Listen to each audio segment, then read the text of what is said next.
Graça e paz, amém, meus irmãos? Podem sentar um pouquinho. Glória a Deus. É uma grande alegria estar aqui somando em mais uma casa do Senhor, amém? Sempre que nós temos essa oportunidade, nós nos alegramos, porque o Senhor está fazendo maravilhas no nosso meio, amém? E quando o Senhor está fazendo maravilhas que nós podemos participar, nós nos alegramos com isso. Nós estamos hoje em um sábado profético, uma reunião de homens, e quando o Senhor ajunta homens assim em um lugar, tem algo para acontecer, amém? Mas deixa Deus fazer. Queria agradecer essa amada igreja pelo convite, sinto-me muito honrado, amém, por estar aqui. Sei da relevância nessa casa, na cidade. Pastor Gilson, homem de Deus, um amigo. Obrigado pelo convite, querido. Que Deus te honre, realize os teus sonhos nessa cidade, que os projetos do céu sobre a sua vida sejam derramados nesse lugar em nome de Jesus. Não desista de nada. Nós temos uma palavra na nossa igreja que quando as dificuldades aumentam é porque a vitória está próxima. Eu sou profeta do Senhor e eu tenho uma palavra em relação ao Cleiton, que eu tenho orado por dois motivos. Um é para o Itaú comprar o Banest, porque se o Itaú comprar o Banest, ele vai para Valadares, que a gente pede o pessoal para levar ele para lá e vai congregar comigo, amém? Ou senão a gente tem que abrir uma igreja no Espírito Santo. Aí deixa Deus fazer, porque como é bom ver isso. Eu sei que tem levitas na casa aqui. Como é bom adorar sem fazer força. Como é bom não fazer muita graça, sabe? Só bater o dedo no violão e o ambiente descer. E eu saí de uma vigília ontem, 4 horas da manhã. Dormi um pouco e falei, não, peguei o pastor Sérgio, que está me acompanhando, um homem de Deus, é diretor de empresa lá em Governador Valadares. Falei, vamos comigo que eu estou cansado demais. Para quem é crente, dormir 4 horas da manhã, você imagina como é que você está no outro dia, né? Parece que você ganhou uma surra. E aí, viemos conversando, um tempo bom, um tempo prazeroso. Está chovendo um pouquinho, mas foi muito bom. Eu sei que quando Deus nos coloca num ambiente como esse, eu sei que Ele quer fazer algo nos nossos corações. A palavra que nós lemos quando nós entramos aqui é imparáveis. Mas ter a palavra é uma coisa, praticá-la é outra. Às vezes nós temos a palavra, o conhecimento, nós temos a revelação, mas nós não praticamos. Então, de nada vai adiantar você fazer muitos planos, se você não vai executar nenhum. Porque às vezes Jesus está te dando uma ordem, e a ordem de Jesus é linda, que Ele pode falar contigo assim, lance do outro lado. E aí você fala, mas por que Ele está tão longe? É porque Jesus mesmo de longe consegue enxergar aquilo que você não enxerga dentro. Porque Jesus já preparou antes de você se aproximar. Jesus já projetou antes de você chegar, então Ele sabe o que vai acontecer. E o mais lindo dessa passagem é porque quando Jesus manda jogar do outro lado, um dos discípulos que se intitula de o amado, né? Que ele mesmo escreve, o amado de Jesus. Ele tem uma revelação e ele fala assim, é Jesus, é o mestre. Só que ele teve a revelação, mas quem pulou na água foi Pedro. Não é a revelação que você tem, é o que você faz com a revelação que você tem. Que você pode estar cheio de projetos e cheio de palavras, se você não ter fé e cair para dentro, você vai ficar só no campo das palavras. E no campo das palavras tem muitos. Existe um tempo nas nossas vidas que o inimigo ele quer nos paralisar. E a forma que ele tem para nos paralisar são estratégias bem sucintas e particulares com cada um. Um é no casamento, um é nos filhos. Mas homem geralmente ele trabalha numa área que é maléfica, chama finanças. É só ele começar a mexer nessa área que a almaiada já desanima. Perde a estrutura, bate o desespero. Porque nós temos uma particularidade. 2 mais 2 é 4. Mas para a mulher é quanto? Para a mulher vira 40, 50, 60. Então eu não sei se você tem uma mulher de fé em casa. Mas se você tem uma mulher de fé em casa, guarde o coração dela. Honre ela. Porque ela vai te fazer experimentar e viver coisas que Jesus já preparou para você. Mas você às vezes quer pegar e ela está te mandando profetizar. Por isso eu vim aqui, não como empresário, mas como um pastor e como um esposo, que é casado com uma mulher que ora, Jesus. Uma mulher que paga um preço. Uma mulher que não queria um empresário, que queria um pastor, porque foi isso que o Senhor tinha falado ao coração dela. Esse era o sonho dela. Mas esse testemunho da pastora Luciana eu conto uma outra vez. Queria te convidar a abrir sua Bíblia agora em 2 Timóteo, no capítulo 4.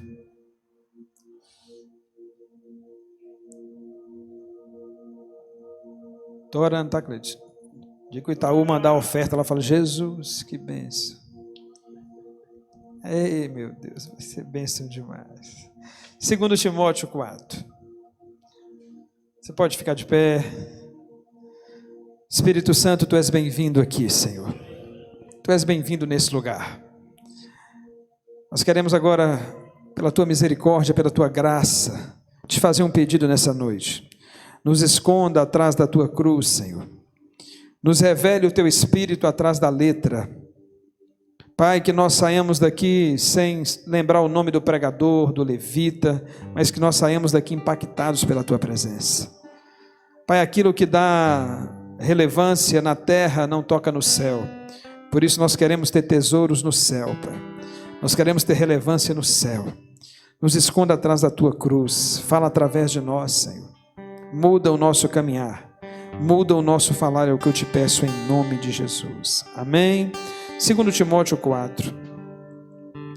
A palavra do Senhor nos diz assim: Conjuro-te, pois, diante de Deus e do Senhor Jesus Cristo, que há de julgar os vivos e os mortos, na sua aparição e no seu reino, que pregues a palavra, instes a tempo e fora de tempo, reprove, repreendas, exorte, com toda longanimidade e doutrina, porque virá tempo em que não suportarão a sã doutrina, mas conforme as suas próprias concupiscências amontoarão para si mestres, tendo comichão nos ouvidos, e desviarão os ouvidos da verdade, voltando às fábulas. Tu, porém, vigiai em todas as coisas, sofre as aflições, faz a obra de um evangelista, faz plena demonstração do teu ministério, porque já estou pronto para ser oferecido, e o tempo da minha partida está próximo. Combati o bom combate, terminei a carreira e guardei a fé. Desde agora me é estendida uma coroa de justiça, a qual o Senhor, o justo juiz, me dará naquele dia, e não somente a mim, mas também a todos os que amam a sua aparição. Procura vir ter comigo depressa. Procura vir ter comigo depressa, porque Demas me desamparou, amando este mundo presente, e partiu para Tessalônica. Crescente para a Galácia, Tito para a Damácia. Só Lucas está comigo. Toma Marcos e traze-o contigo, porque ele me é proveitoso no ministério. Tíquico enviei a Éfeso. A capa que deixei em Trode, com Carpo, quando vieres, traz contigo, e também os livros, especialmente os pergaminhos. Amém? Pode assentar.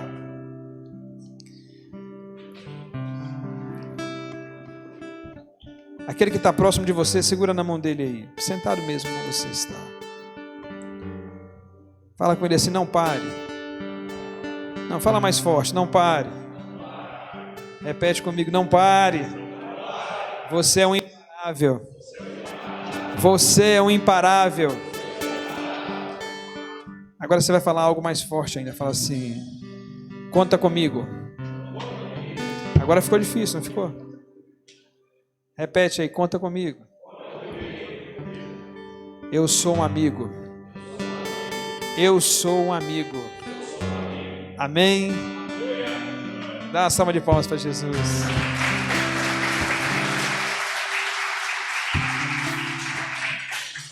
Nós estamos falando aqui agora de Paulo e Timóteo. Paulo escreve essa carta e Timóteo, pastor em Éfeso, um amigo, um querido, recebe essa carta em tempos de adversidade vividas por Paulo. Paulo está preso e chegara o fim de Paulo. Paulo agora envia uma carta que provavelmente é a sua última. E tem um versículo mais embaixo que nós não lemos, mas que me chama muita atenção. E ele fala assim: procura vir antes do inverno. É o versículo 21. Procura vir antes do inverno. Paulo se atenta para um dia mau que está chegando, para um tempo mais difícil que ele viveria, para um tempo de dificuldade que iria aumentar. Mas eu não estou falando aqui de um Manel, não estou falando de um Fernando, não estou falando de um Sérgio, estou falando de Paulo. Estou falando de Paulo. Paulo que a caminho de Damasco encontra com Jesus. Paulo que tem a sua história transformada, o nome mudado. Paulo que tem experiências, que escreve 13 livros da Bíblia, talvez 14. Amém? Mas Paulo, com toda essa experiência, com toda essa luta, Paulo agora faz algo que nós precisamos ler com atenção, entender e praticar. Porque nós estamos terminando o ano. Hoje é dia 7, é isso? 7 de dezembro. Daqui a 18 dias nós estamos no Natal. Daqui a 24 dias nós encerramos o ano. Ainda dá tempo, neste ano, de nós nos reconectarmos com pessoas. Ainda dá tempo neste ano de nós perdoarmos pessoas. Ainda dá tempo neste ano de nós abraçarmos alguns filhos que nós não abraçamos esse ano. Eu sei que a palavra vai apertar um pouquinho, mas fique em paz. Eu venho aqui da parte do Santo trazer algo para o seu coração. Não é para te confrontar, mas é para alinhar algumas coisas que você está vivendo. Nós estamos falando de Paulo, e Paulo agora entende que ele necessita de uma ajuda. E às vezes nós, por ter vivido uma criação de uma cultura mais robusta, mais severa, nós achamos que nós não precisamos de ninguém, que nós podemos caminhar sozinhos, que nós podemos viver sozinhos. E isso às vezes é bom, mas todo excesso pode estragar aquilo que estava preparado para ser excelente. Então às vezes nós caminhamos sozinhos, nós não desabafamos com ninguém, nós não temos um amigo para poder contar nem as alegrias e nem as tristezas, porque nessa caminhada alguém nos traiu. Porque um dia nós contamos algo e algo aconteceu conosco que nos machucou de tal maneira e nós nos fechamos em um ambiente. E assim tem muitos homens hoje vivendo num quarto escuro. Tem muitos homens hoje que não tem mais um sorriso e vivem uma vida que era para ser boa, agradável e perfeita, mas ele vive uma vida de lutas, de dores e de tristeza. E mesmo assim ele acha que isso é normal para ele. Nós viemos aqui para ser felizes. Nós viemos aqui para ter um sorriso nos lábios. Nós viemos aqui para trazer uma palavra de esperança para aquele que está se sentindo derrotado. Nós viemos aqui para poder falar: conta comigo, se levanta, eu passei por isso. Nós viemos aqui para viver em intempéries da vida, de falências, de dificuldades, de traições, e falar: olha como é que eu estou, eu dei a volta por cima. Porque toda experiência traz consigo Todo problema vivido traz consigo uma vida, uma intimidade que vai te dar tanta autoridade como notoriedade para poder falar: eu sei o que você passou, eu sei o que você viveu, eu sei o que você está passando, eu sei o que é correr para um quarto, eu sei o que é colocar um garfo na boca e ele voltar a comida, eu sei o que é não dormir uma noite, eu sei o que é estar sozinho, precisando de alguém falar: conta comigo, conta comigo, porque uma hora essa capa cai, uma hora essa armadura cai, e nessa hora nós precisamos ter um amigo que fala: não pare, você é um improvável, continua. Mas esse amigo é você nessa noite. Vira para quem está do seu lado e fala assim: você é o amigo. Fala com ele. É nosso? Nós dois. Repete para ele: você é o amigo. Mas um amigo, ele traz algo consigo. Um amigo, quando é chamado, ele traz companhia. Um amigo, quando é chamado, ele não nos abandona. Um amigo, quando é chamado, ele traz consigo a companhia para nos dar esperança. Paulo tinha sido abandonado por muitos, como nós lemos, mas Paulo também, na sua caminhada, abandonou alguns. Paulo também deixou alguns em uns lugares, porque a obra, o serviço, não permitia que ele andasse com todos. Nós também, na nossa caminhada, abandonamos pessoas. Nós também somos abandonados por pessoas. Se você buscar na sua mente agora, você vai entender que nessa sua história de vida, muitas pessoas já passaram e não estão mais. Muitos bons amigos ficaram para trás, mas você também foi um bom amigo que passou na vida de outros. Você também é lembrado também como um amigo que passou, que deixou uma história. Nós precisamos entender que nós precisamos perdoar pessoas que nos abandonaram, mas que também precisamos nos perdoar, porque nós abandonamos pessoas. Paulo está agora chamando por um amigo, para que esse amigo venha. Mas o mais interessante é que nós lemos que ele fala assim: venha depressa. Paulo chama Timóteo, mas ele usa um advérbio de tempo. Ele fala: venha depressa. Ele aperta um pouquinho o negócio. Se apresse em seu socorro de alguém. Se apresse em ser a palavra que alguém está precisando em momentos difíceis.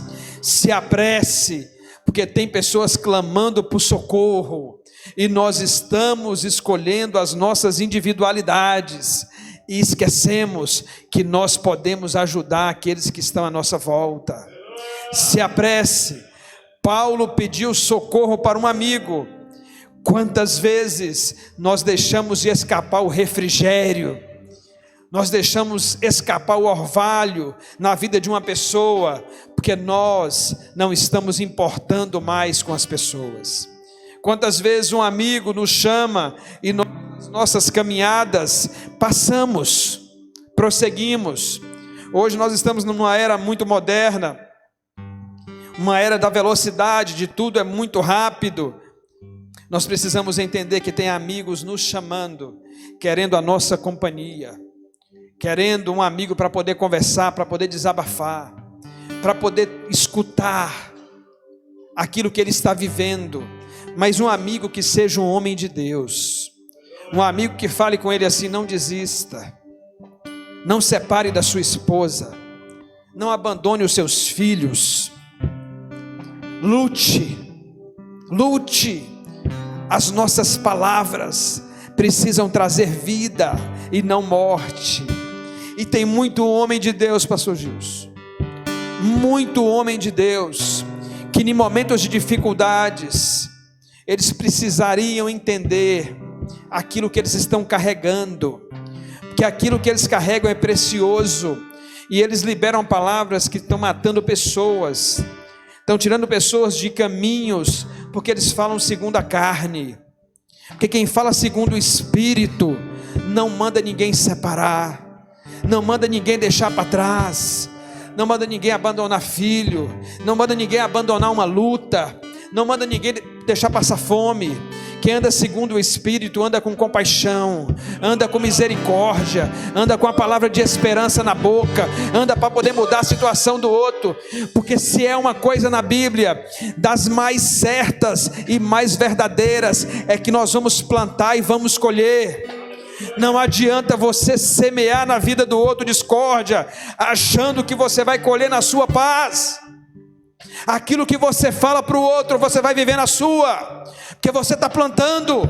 Então tem muito homem de Deus hoje vivendo desertos e lutas, porque a colheita hoje está no tempo da igreja, mas o plantio foi no tempo do mundo, e nós estamos exercendo aquilo que é bíblico: planta e colhe. Mas está na hora de mudar o plantio, está na hora de mudar as palavras, está na hora de mudar as imposições, está na hora de pesar se eu estou falando segundo a minha carne, se eu estou falando segundo aquilo que eu estou machucando, ou se eu estou falando segundo o meu espírito. Paulo chama um amigo. Paulo chama um amigo. Quantas vezes você já precisou, quantas vezes você necessitou chamar um amigo, e você se trancou em um quarto, você se fechou sozinho, e sabendo que na multidão de conselhos há sabedoria, sabendo que é melhor dois do que um, mas nós queremos individualizar, nós queremos ter a honra da vitória, nós queremos falar que nós conseguimos sozinhos, porque nós fomos criados assim, nós fomos criados para ser fortes, mas a Bíblia fala que quando eu estou fraco, eu sou forte. Está na hora de nós entendermos algumas fraquezas que nós vivemos, que essa fraqueza é necessária para que se destitua de nós esse altruísmo, essa vontade de querer ser maior do que todos. E aí Deus vai nos dando algumas provinhas, vai nos colocando em alguns desertos, para que nós possamos pedir socorro. Nós estamos falando de Paulo, e Paulo pede socorro a Timóteo.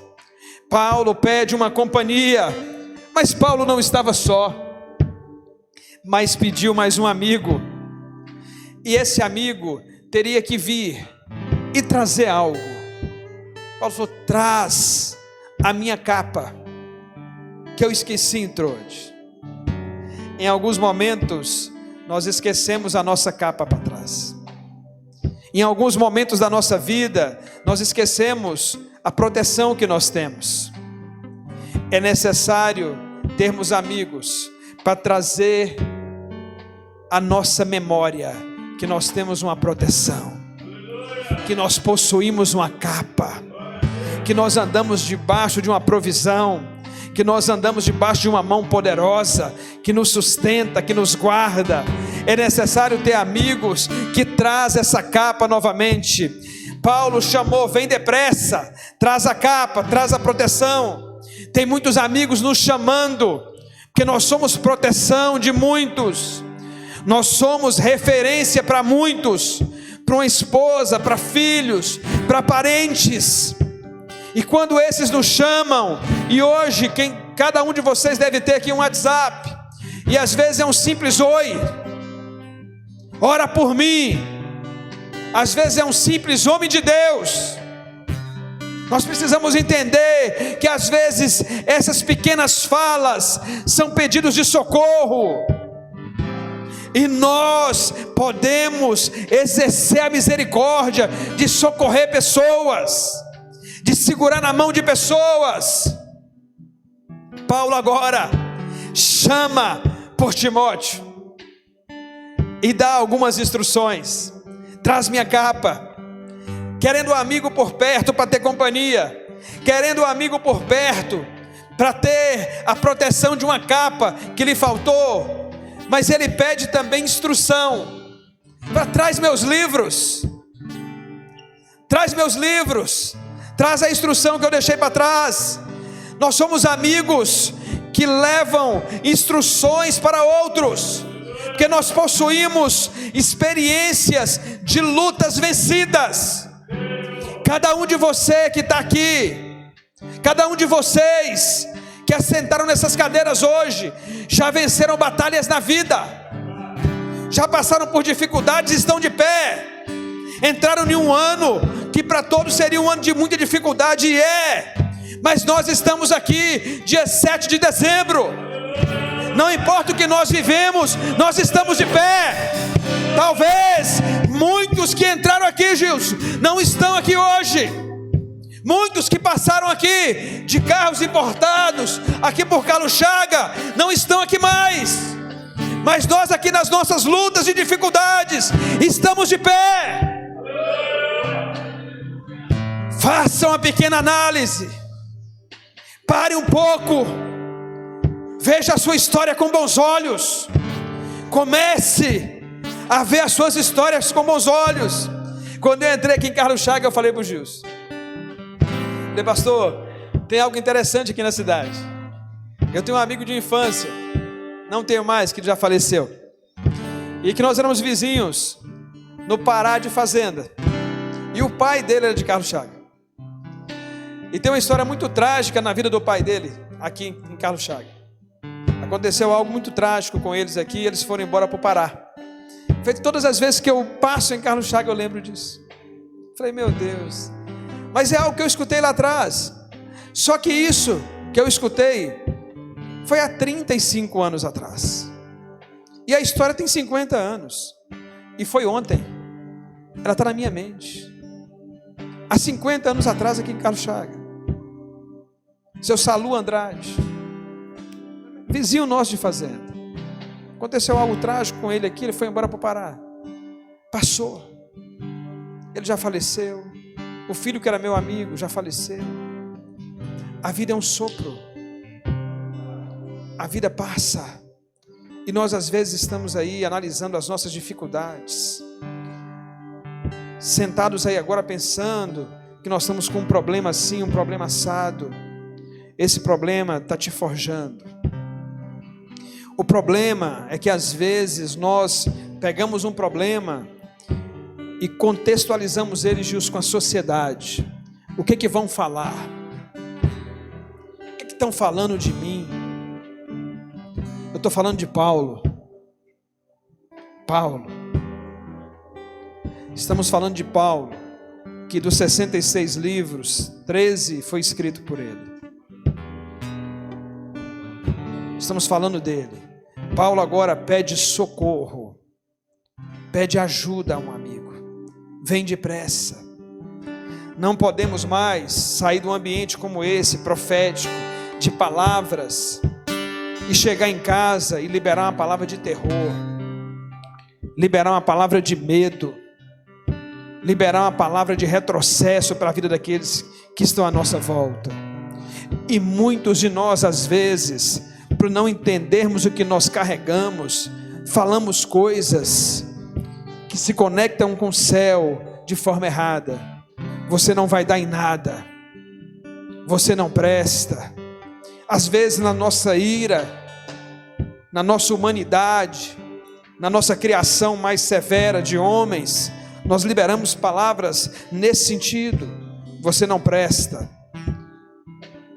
E o diabo trabalha não na revelação, porque ele não tem, mas ele trabalha naquilo que nós liberamos.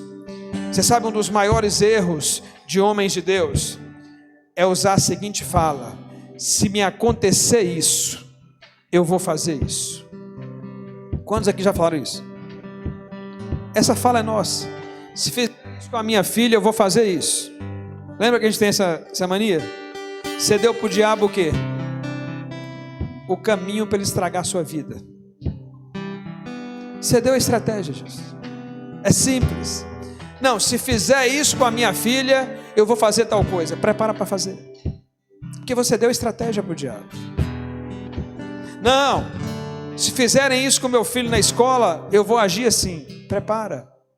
Você liberou uma palavra de morte no ambiente, e a sua palavra de vida tem efeito, e a sua de morte também tem efeito, porque a sua boca traz bênção e maldição. E nós às vezes estamos fluindo em ambientes e não entendemos que nós estamos vivendo coisas difíceis, porque nós fomos preparados não para levar maldição, mas para levar as boas novas. Paulo manda Timóteo trazer a capa, trazer os livros, porque Paulo queria as instruções. Nós carregamos instruções para pessoas vencerem. Você carrega uma experiência de vida para aqueles que te rodeiam serem vitoriosos, mas você precisa olhar com o olhar de um vitorioso e não de um derrotado. Porque às vezes você está sentado aí e querendo analisar a sua vida pelo espelho do outro, e Deus me traz para te falar que você é um vencedor em Cristo Jesus. Se olha no espelho como um vencedor, não olha que o outro tem um carro tal e que você não tem, que o outro tem uma casa tal e que você não tem. As coisas do mundo viram de uma hora para outra, as coisas do mundo acontecem de uma hora para outra, mas as coisas espirituais, elas são plantadas. E eu planto, eu colho, eu planto, eu colho, eu planto, eu colho. Está na hora de começar a plantar coisas boas. Está na hora de liberar esse ambiente na sua vida de prosperidade. Se você ler a palavra e entrar na revelação, você vai perceber como que isso faz sentido. Deus é muito específico com Elias. Ele fala assim: vem para o Quirete, vem para o ribeiro, porque você liberou uma palavra sobre Acabe e ele está te perseguindo agora. Elias, ele chamou, mas aos corvos ele fez o quê? Ele deu ordem. Porque você ele chama, agora a provisão ele ordena. Você ele chama, agora a provisão ele ordena. Ele fala vai, mas a provisão ele já ordenou para te esperar. Só que ele está te chamando, você não põe o pé. Ele está te chamando, você não segue. Nós às vezes lemos, vivemos, escutamos, mas não usufruímos. Sabe por quê? Porque nós achamos que isso é bom para o outro. Nós entramos em um caminho de autocomiseração, pastor Gilson, que nós não merecemos. Eu não mereço isso porque eu fiz isso. Eu tenho entendido algo na palavra do Senhor. Vocês lembram no Monte Sinai?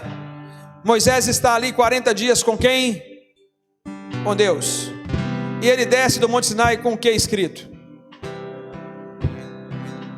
Com as tábuas da lei. Amém? E lá estava escrito assim: não adorarás a outros deuses. Amém? É um dos mandamentos. Amém? Quando ele chegou, embaixo estava tendo o quê? Tinha um barulho, não tinha? Aí a turma, Josué já perguntou: isso é barulho de guerra? Ele falou: não, isso é um alarido. E o que que tinha lá embaixo? Tinha um bezerro de ouro. Quem fez o bezerro? Mas o povo não pediu o bezerro, o povo pediu um Deus. Então quem tinha um bezerro na cabeça? Porque Arão tinha vivido em um meio que os deuses tinham aquele formato. Então ele carregava aquilo na cabeça ainda. Talvez você está carregando ainda alguns deuses na sua cabeça, já vivendo em ambientes que o mar já abriu e você passou com o pé seco, vivendo em ambiente de milagre e ainda está com a cabeça lá nos deuses, lá naquele passado. Agora deixa eu te falar o que é mais bonito. Moisés fez o que com as pedras? Quebrou. E a gente sempre prega sobre isso, que ele estava irado, não é isso? Mas a Bíblia fala que Moisés era o mais manso dos mansos. Você já pediu a Deus para te dar essa revelação? E eu entrei em conflito com essa passagem. Você só é julgado por aquilo que você conhece. Você não é julgado pelo seu tempo de ignorância. Hoje é sábado, dia 7 de dezembro. Eu não sei o que você fazia ontem. Eu sei o que você não pode fazer a partir de agora, porque agora você tem uma revelação daquilo que você libera na sua casa. Agora você tem uma revelação daquilo que você representa para aqueles que te procuram. Quando Moisés chega, Moisés quebra as tábuas. Então, se nas tábuas estava escrito assim: não adorarás a outro Deus senão ao Senhor teu Deus, o povo estava o quê? Isento da culpa, porque eles não leram ainda, meu filho. Você nunca pediu a Deus essa revelação, não? Quebra, joga no rio, moe tudo. Vamos matar uma turma aqui que se rebelou. Mas o povo estava inocente. Quem sabia que não podia adorar a outros deuses era Moisés. O povo ainda não.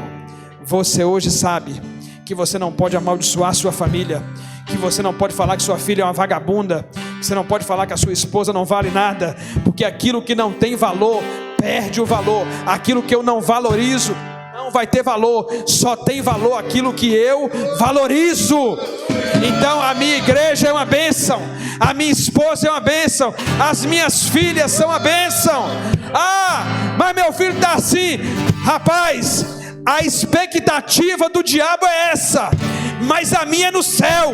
E no céu eu estou vendo daqui 1 ano, eu estou vendo daqui 10 anos, eu estou vendo daqui 50 anos. Vai ser uma bênção, vai ser uma mulher de Deus, vai ser um homem de Deus.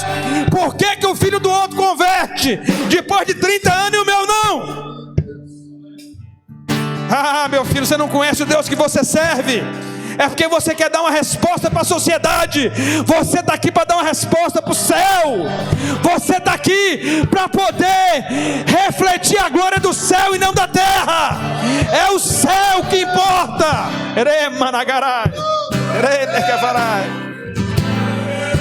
Existe uma palavra dentro de mim, e tem uma palavra queimando dentro de você, e essa palavra traz vida. Essa palavra ameniza dores. Essa palavra muda a história. Eu cheguei aqui, fui no hotel tomar banho e comecei a ler um pouco de um livro no celular. Esse livro eu comprei, ele está em casa. O pastor Sérgio me mandou ele pelo... Essa parte moderna aqui, ele é bom, né? Até fugiu o nome agora. Mandou em PDF, aí tá vendo o negócio? Mandou em PDF, e eu fui dar uma lida. E esse livro é um livro do Paul Chong-yan, da Coreia, ou David Chong-yan, amém? É um livro que chama Quarta Geração.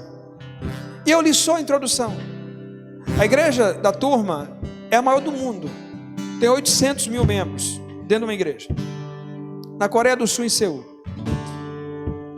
Não estou querendo falar os erros, porque erro todo mundo tem. Estou querendo falar do acerto. O cara estava no hospital. O cara era adepto a Buda, ao budismo. Como o negócio apertou para ele, ele pegou uma tuberculose crônica. Tinha uma moça que foi visitá-lo, e essa moça foi 1 vez, foi 2 vezes, foi 3 vezes. E essa moça um dia chegou e ele expulsou essa moça do quarto, porque essa moça falava de Jesus, de um homem Deus que podia curá-lo. E ele expulsou ela do quarto. Ela não saiu do quarto, ela caiu aos pés dele chorando. Ele ficou mais indignado ainda, e ela falou com ele assim: eu estou chorando porque eu sei que Deus tem algo na sua vida. Aquele dia as lágrimas daquela menina converteu aquele homem. Ela deu uma Bíblia para ele. O tempo de vida dele era tão pequeno que ela falou com ele assim: não lê do Gênesis ao Apocalipse, que pode não dar tempo. Lê de Mateus a Apocalipse. E ele começou a ler, porque ele tinha 3 meses de vida. Com 6 meses ele saiu do hospital e tinha 19 anos. Ele converteu ao Evangelho. Esse homem tem a maior igreja do mundo. Ele não sabe o nome da menina.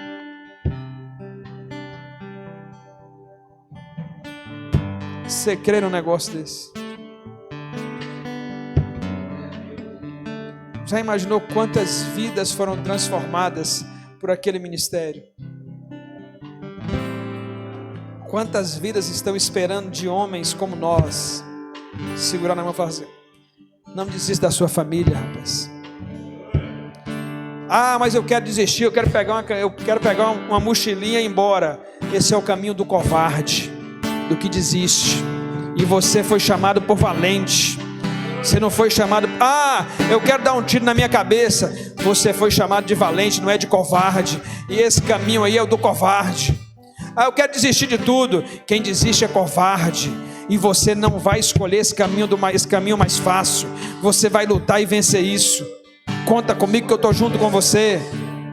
Está na hora de homens de Deus, pastor Gil, você começar a escutar isso. O problema é que nós, desde o início, entendemos o mundo como nós somos. Lá em Gênesis, no capítulo 3, tem uma história que é parecida com as nossas. Deus dá um grito procurando Adão. E Adão fala o quê? Me escondi, com vergonha, porque eu estava nu. Mas Deus já via Adão nu.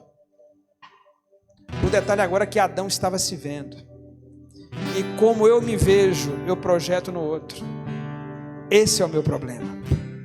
E aí, se eu estou feliz, eu projeto felicidade.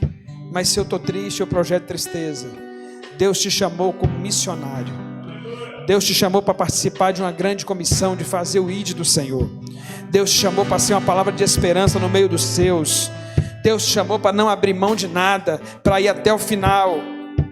Não é mais nós nos olharmos como coitados, como quem não venceu as batalhas. Nós estamos vencendo, por isso que nós estamos aqui. O pastor Justo falou aqui de uma semana difícil. Se tem uma semana difícil é porque vai ter uma vitoriosa. Se o negócio começou a apertar, é porque o diabo não desiste. E o diabo ele não investe em projeto falido. Quando o diabo levanta, pode ter certeza que tem algo de Deus para vir. Eu falo isso na nossa igreja. Todas as vezes que vai ter algo sobrenatural na igreja, o diabo faz alguma graça. Então hoje, não importa a quantidade nossa aqui, essa quantidade de homens aqui, mas pode ser que Deus vai levar essa palavra para que Ele mude a história dessa cidade, para que Ele mude a história de uma família, para que Ele mude a história de um hospital, para que Ele não desista e nessa família nasça um médico, nasça um presidente da república. Nós tivemos há 15 anos atrás um presidente que veio do Nordeste. Quem sonhara com aquele presidente um dia? A mãe dele? Nunca. Nós tivemos uma Dilma. Mas nós temos hoje um Bolsonaro. Há 2 anos atrás, quem falaria que Bolsonaro ganharia uma eleição? Queria ver se um de vocês apostava algum real nele. Crente não aposta, né? Mas doava um dia de serviço. Não, vamos embora disputar aqui um dia de serviço. Em Bolsonaro? Nunca. As coisas de Deus são assim, rapaz. Coloca o pé, libera uma palavra e deixa Deus fazer. Não estou falando que foi Deus que colocou Lula lá não, tá? E nem Dilma e nem Bolsonaro. Não leva para esse ambiente não. Estou te falando das realizações que tem por vir nas nossas vidas e que nós não sabemos. Porque os planos de Deus são maiores e melhores do que os nossos. Está na hora de começar a pedir. Mas o amigo, Paulo pediu para que ele viesse com a capa, viesse com a sua companhia, viesse com os livros. Mas Paulo pediu algo ainda. Paulo disse: traz os pergaminhos, traz a palavra. Você carrega a palavra. Você é a Bíblia que muitos estão lendo. Você é o sermão que muitos estão escutando no seu trabalho, na sua empresa, no seu negócio, naquilo que leva o seu nome, na sua forma de tratar, na sua forma de pagar e de receber. Você é o sermão que muitos estão recebendo nas ruas. Nós somos a Bíblia que muitos estão lendo. Nós somos aqueles que carregam uma palavra de esperança, uma palavra de paz. Mas a nossa boca fala daquilo que está cheio o nosso coração. E se o nosso coração está amargurado, para nós nada dá certo. Não, isso é um fracasso. Paz, eu tenho um pai que é um tesouro, um homem de Deus, de princípios, 85 anos, uma referência para mim. Mas se falasse com meu pai assim: tá dando dinheiro ali, ele fala: não vai não. que tem confusão. Onde tem dinheiro tem briga. Não vai lá não. Vou abrir tal coisa. Não abre não, que não vai dar certo.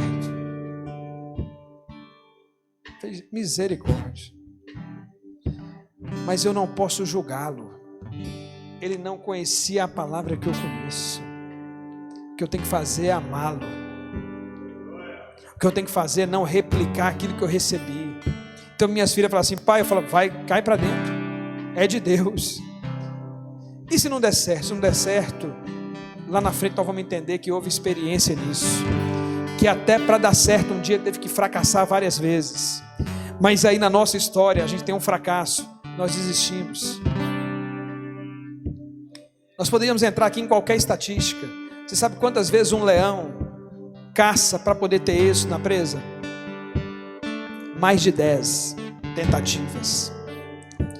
Nós começamos algo e no meio disso tudo, desses projetos, o diabo tem uma estratégia, nos paralisar. E aí nós saímos com a palavra dos imparáveis, mas o diabo cria uma vírgula. Nós chegamos na vírgula e paramos. Não é só nós. O povo de Deus já marchava rumo a uma terra que manava leite e mel. Você sabe o que o povo falou na dificuldade? Vão voltar para o Egito. Nós queremos ser escravos. Nós também somos assim. Quando nós marchamos para algo, quando nós começamos a viver algo nas nossas vidas, vai vir a dificuldade. Porque o diabo não tem a revelação, mas ele percebe a sua movimentação. Você começa a acordar de manhã e dar um bom dia, falar: pai, obrigado por esse dia. Você começa a olhar para o seu filho e falar assim: você vai ser uma bênção. Você sabe o que ele vai fazer? Ele vai apertar o negócio. Sabe o que nós fazemos? Recuamos, voltamos a comer cebola. Então tem muito homem de Deus, enterrado nesse cemitério de Carlos Chagas aqui com seus sonhos. Tem muitos projetos ali dentro. Tem muitos médicos que estão ali, juízes que estão ali, que não viveram aquilo que Deus tinha para a vida deles, porque desistiram na vírgula, não conseguiram dar uma pausa, respirar, porque não tinha um amigo como você. Não tinha um amigo como você poder falar: vai em frente, não para. Eu sou o improvável de Deus. Mesmo na luta eu estou continuando. Mesmo nas provas eu estou prevalecendo. Mesmo quando todo mundo fala que não vai dar certo, da minha boca sai uma palavra positiva: vai dar certo. Mesmo quando todos falam que os meus filhos são assim, não, os meus não. Os meus são bênção. Os meus vão comer o melhor dessa terra. As minhas são mulher de Deus. A minha pode ser juíza, médica, o que quiser, mas vai ser profetisa na casa do Senhor. Ah, pastor, não é fácil falar, porque se fosse fácil não era milagre. Eu falo é porque eu vou viver o milagre. Eu falo é porque eu profetizo. Porque se já tivesse acontecendo, não tinha por que falar.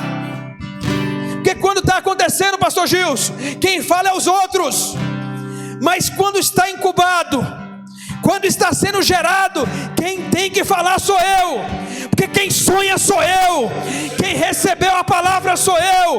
Quem recebeu a promessa foi eu. Então é eu que profetizo, é eu que libero, para depois aqueles que um dia se levantaram com o não, é homem de Deus.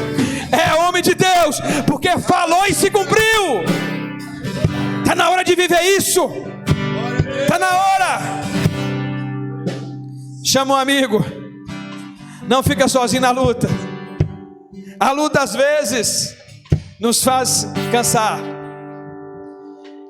E tem uma passagem na Bíblia de um homem de Deus que fala assim: eu vou, mas se a tua presença for comigo. Aí aquele que está sobre a sua vida falou com ele assim: a minha presença irá contigo, para te fazer descansar. Está cansado? Faz assim com a mão quem está cansado. Fique de pé.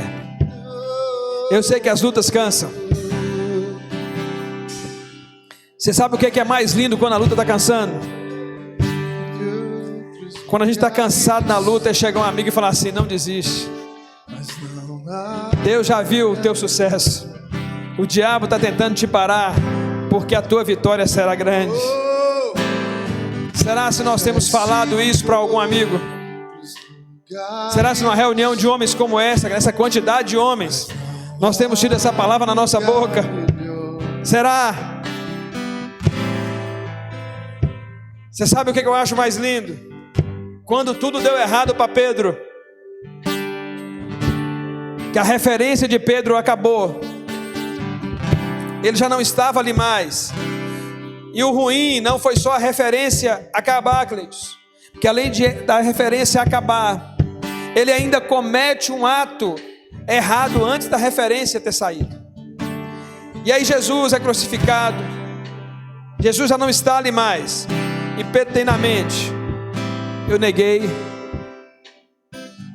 ele.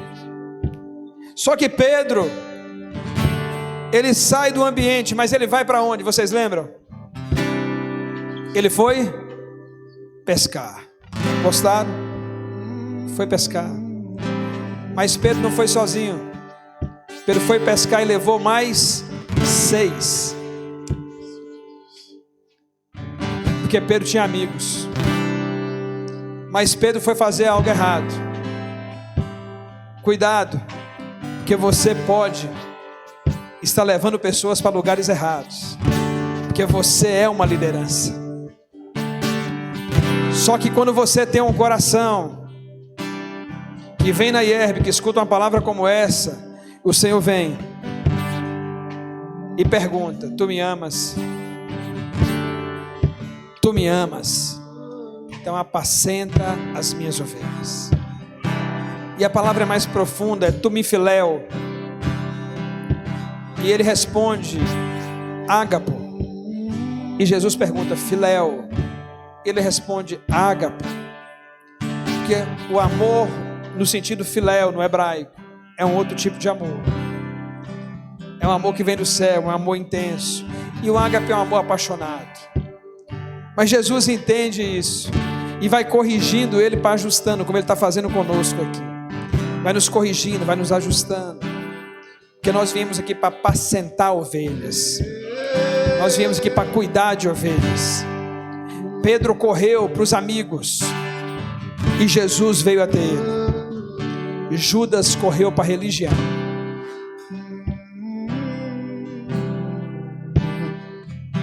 Judas correu para o suicídio. Judas correu para a desistência. Se Judas tivesse corrido para aqueles amigos, ele tinha ganhado uma surra deles. Vocês acham que não? Eles sabendo que Jesus foi morto, crucificado, e Judas agora o traidor está ali no meio, o que eles faziam com Judas? Davam uma surra. Mas Jesus tinha chegado. Você já imaginou Judas tendo apanhado porque traiu ele? O que Jesus ia fazer com Judas? Mas Judas correu para o remorso. Judas correu para o erro. Judas correu para a desistência. Nós estamos fazendo assim também. Às vezes quando algo dá errado a gente desiste. Às vezes quando nós começamos a viver algo e fica difícil e a gente se perde, a gente desiste. E às vezes o suicídio não é só tirar a vida. Às vezes o suicídio é deixar de sonhar, é deixar de projetar. Nós estamos vivendo suicídios também atemporais, em todo o tempo nas nossas vidas. Ah, pastor, quando é que eu estou suicidando? Quando eu paro algo que Deus começou na minha vida, quando eu aborto algo, quando eu mato o sonho de um filho, quando uma filha quer fazer algo e eu, na minha experiência, acho que não vai dar certo, mas é a minha experiência. Será se Deus não tem uma nova história para a vida dela? Porque eu preciso pesar as minhas palavras. As minhas palavras são de bênção, são de maldição. Que às vezes na minha experiência eu não quero deixar ela ir para a vitória, mas eu perguntei a Deus se não era para mim deixar ela ir para a vitória, ou é porque eu não quero deixar ir, porque eu estou com medo. E o medo faz muito homem de Deus retroceder. Fecha os corredores, segura na mão.